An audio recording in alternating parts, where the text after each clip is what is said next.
to Raunchy Reality Recaps. On this episode, or this video, we're going over Seeking Brother Husbands. Now, it's just like Seeking Sister Wife, but with women being the main people, and then you have men being the multiple men in the relationship. So it's going to appear on TLC, I think on April 2nd, but definitely check to make sure that's correct. Now, this scene, I was going to originally just do a trailer recap of the trailer, but this scene is kind of a punch in the gut that sets the tone for the whole season. So let's go over it. As soon as we met, it was like we were inseparable. Yeah, I think we'd fallen in love. Mm-hmm. That's why I had such like a struggle, like when, I met that guy line dancing. I cheated on Mike while we were dating, not because I was unhappy with our relationship, but because I just had this really intense connection with somebody else. So you cheat not because your husband's like treating you like crap or not doing enough, because you were happy, he made you happy, he was probably doing everything he could to make you happy, but because you had some feelings for a guy, you decided to cheat on him. I mean, I get that you might want to be in a multiple relationship, but if you can't even, contain yourself to not cheat on your husband, I don't see how you're doing him a favor or anybody else a favor, because you don't care about how you hurt people, basically. So even you could have told him before you did it and y'all decided on it, or just leave him, or just think about your husband before you cheated on him. So yeah, let's keep on going. That's what was so hard. It was like, why do I feel this way about this other person if our relationship is so good? Yeah. I didn't know at the time that we can have a great relationship and I can still like somebody else. It was quite the rocky path to get to this point. Yeah, it was definitely really hard. We had to go through everything that we've been through in order to get to where we are now.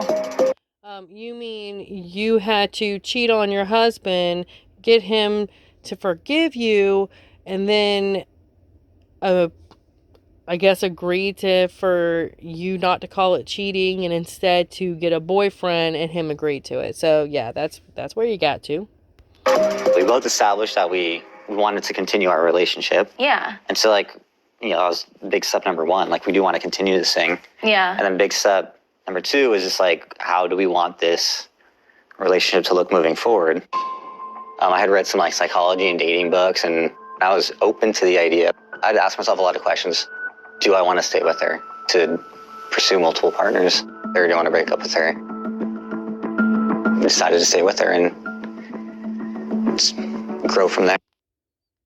See, this is where I get a little bit because he seems like he's not really into it. And it seems like he had to be okay with her doing that in order to stay with her. Probably because he loves her so much. And if that's the only way for her to stay with him, is if he would allow her to have another partner, then I don't see how that's fair. Because he's willing to make himself hurt in order to make her happy, but she wouldn't be willing to not cheat on him or stay with him monogamously in order to have him. You see what I'm saying? It's not an even balance. It's not an even balanced relationship. She holds more power in that relationship. And it seems like a lot of times with these, the person in the middle holds all the power, because you have people. And again, I'm not going to say that all these types of relationships are the same. We see the ones on the internet, on TV, because those are the ones that have drama and make money. So I'm pretty sure there's plenty of healthy relationships that last forever like this. Anyways, I'm talking about the ones on here. This is what I see is the person in the middle is the one that controls everything, controls everybody's emotion, that is the one that is basically protected and shielded from her or him having to deal with any kind of emotions of jealousy or anything like that. So I just feel bad for the guy. I always feel bad for him. A guy, girl, anyone in the situation like this, I feel bad for him. I'm calling it. He is Andrea, and that's Andrea's husband. So yeah, we'll see you next week, or I'll see you when we pop another video. If you want to see this, like, comment, share below.